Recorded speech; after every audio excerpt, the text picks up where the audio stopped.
It is time to do another horror movies for your next movie night. Random, oddly specific recommendations based on your mood. I never really know what to call these videos, but you give me your mood or what you're looking for and I will give you some movie recommendations. I can't believe the last time I did this was back in summer of 2023. That seems wild to me. So yeah, we're about due for some movie recs. In this video, there's gonna be 5 categories or moods or specific things that you're looking for, and I'll have at least 2 movies per recommendation, so you'll be getting a total of 10 movie recs in this video. As usual, I will tell you where these movies are currently streaming in the US, down here in the lower third somewhere, and hopefully it'll save you some search time. But if you're not located in the US, then luckily I'm working with NordVPN on today's video. I've been using NordVPN for years, and it is great if you love streaming and you want to access even more movies and shows. With just one click on NordVPN, you can put in your location to anywhere in the world and immediately unlock all of their streaming. Now, not all of these movies in this video are streaming in the US, I found, so if you find them streaming in your country, can you please leave a comment down below so we can use the VPN to access it and stream it for free. A VPN is also really helpful in your online security because it helps protect your data and privacy by blocking your IP address. And NordVPN has threat protection that's always running in the background, which blocks malware and cyber attacks. And you can use one account on up to 6 devices, so you never have to worry about any of your technology. So it's actually NordVPN's birthday, so they're doing a very special deal just for their birthday. If you get a 2-year plan, you get 4 bonus months for free at a special discount, plus you get gifts. They're gifting you guys in the form of Uber Eats vouchers. Now, the amount of these vouchers does depend on which 2-year plan you end up choosing, but make sure to take advantage and go to my link, nordvpn.com/PossessedbyHorror. I'll have a link down in the description as well. It's completely risk-free with NordVPN's money-back guarantee. So as always, I ask you guys on Instagram what you're in the mood for. What's a vibe that you want in a video? What's your mood? And I try to give you a recommendation based on that. And by far,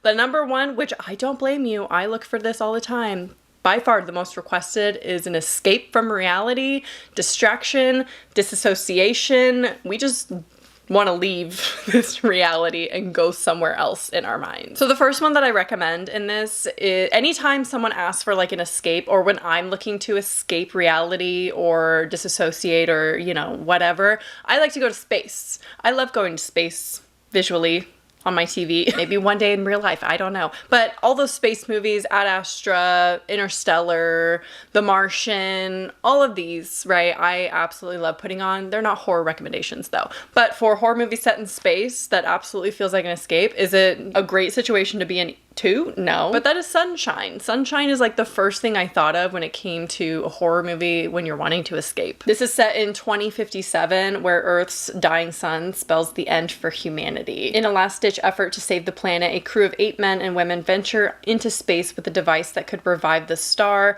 However, an accident, a grave mistake, and a distress beacon from a long-lost spaceship throw the crew and its desperate mission into a tailspin. Something about things going wrong in space, Life would be a good one too, that's another one that takes place in space, that just seems more dire than anything happening in my personal life, you know what I mean? So to me, I love escaping to space. And the visuals in this are absolutely breathtaking. The horror is so creative. I just think this is such a beautiful movie and genuinely has so much tension.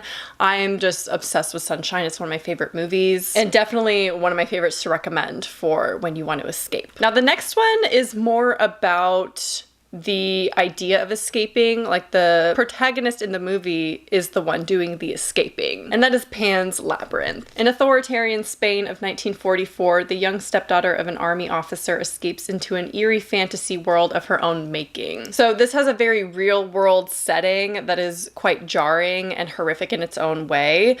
But it is quite literally also about escaping and escapism. Ophelia has to escape into this fantasy world because she just doesn't want to accept her current reality. So it's a very heartbreaking story. It's very touching, very moving, and I absolutely love it. Obviously, a lot of famous visuals come from this movie. This has great practical effects if that's something that you're interested in. So obviously, it's not necessarily you're escaping, but you are escaping with Ophelia into her fantasy fantasy world, and I think it's beautiful. Okay, next category is when you want to cry. When you need a good cry, but you need something to like start you off, you know what I mean? Now, if you're looking for like a healing cry, to me, the first thing that comes into mind is The Haunting of Hill House, the show by Mike Flanagan on Netflix. And since going through the loss of a parent, it is just even more so. And to me, it was very healing when I rewatched this after my dad passed last year. It was just a great therapeutic experience to go through again. And it's just such a beautiful rewatch. It's my favorite show of all time, horror show. And I don't watch many of those, but this one was so effective for me. Flashing between past and present, a fractured family confronts haunting memories of their old home and the terrifying events that drove them from it. I don't think I really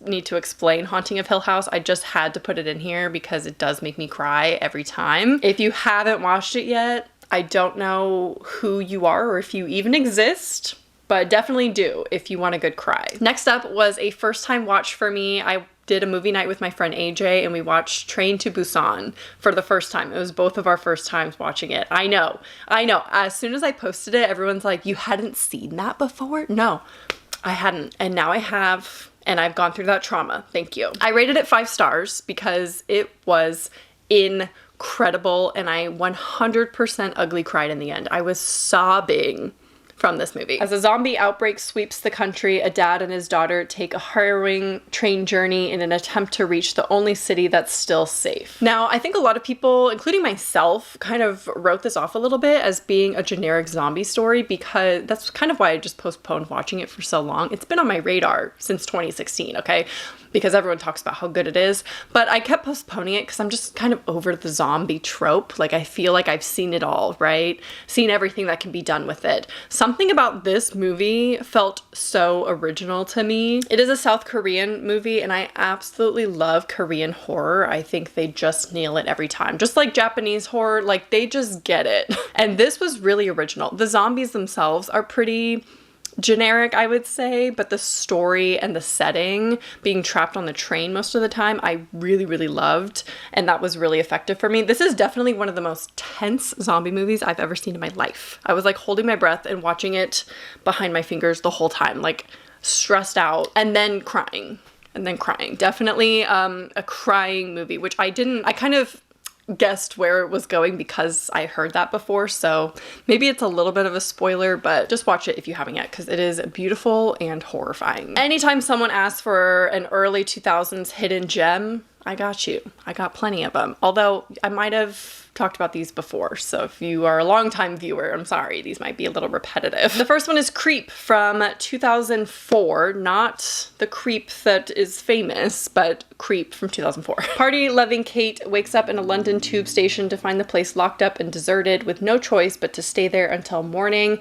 Kate soon finds that some things are much more frightening than being alone as she heads into the labyrinth of tunnels beneath the city, pursued by an unknown attacker. This is like a lot of movies in one. It's obviously like underground and like the description says labyrinth of tunnels. It's really cool. This is a cool movie. There's a little bit of essay in the beginning to be aware of if that's something, you know, that is triggering for you. It was fine for me. Like, you know, it's not too bad, I would say, but I just don't want you to be like caught off guard if that's something you look out for in movies. I love this movie. I think it's so original while still being like comfy because it feels familiar, if that makes any sense at all. Sometimes the way I describe movies, I'm like, are they gonna get that?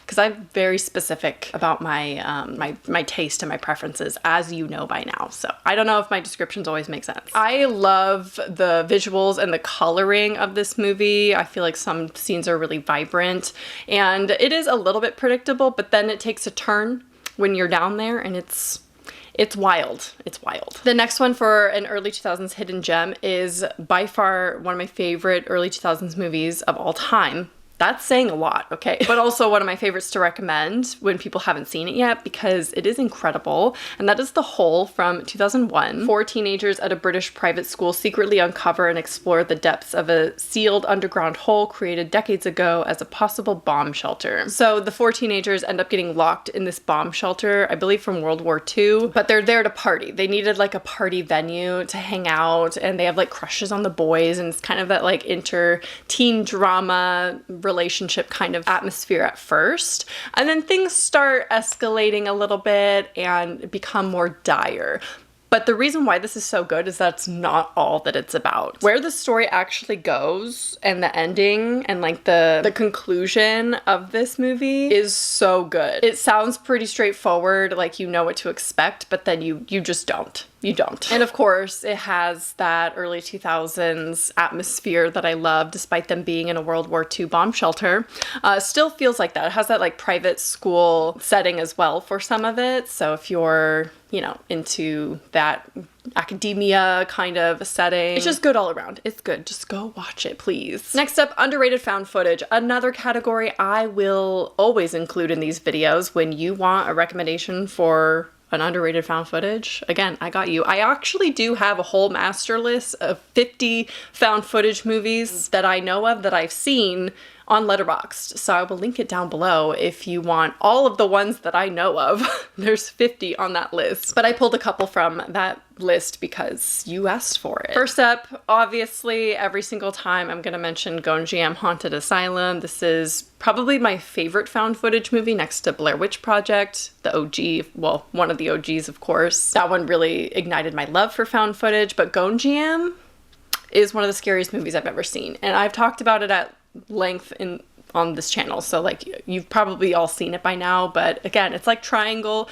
I will continue talking about it until I stop doing YouTube videos. The crew of a horror web series travels to an abandoned asylum for a live broadcast. It soon encounters much more than expected as it moves deeper inside the nightmarish old building. This is another Korean horror movie, and the one that really underlined my love for Korean horror. I will say the first 30 minutes, you can go on your phone for the first 30 minutes. You know, you can kind of tune in and out of that. I mean, obviously there's subtitles if you're not fluent in Korean, so you have to be watching, but a lot of it is such a buildup that I think people get bored. I got bored the first time I watched it, but obviously I'm finishing the movie.